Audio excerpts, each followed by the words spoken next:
This is our rafter square.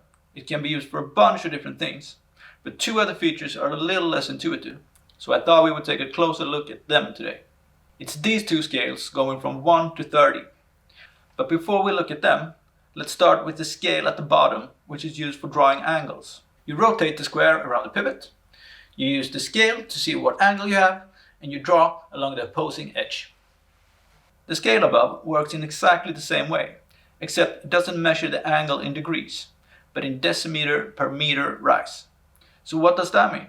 Well, let's say you're working on a roof and you don't know the angle. Then you start with measuring 1 meter horizontally, and then you measure the change in elevation vertically.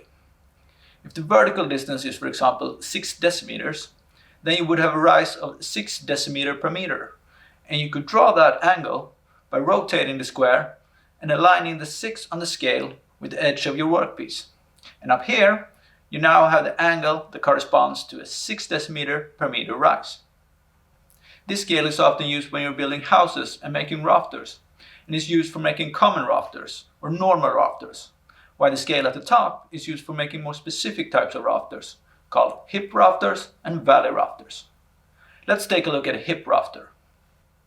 If you have two roof sides that meet, you will have to build a diagonal rafter to support them at the intersection.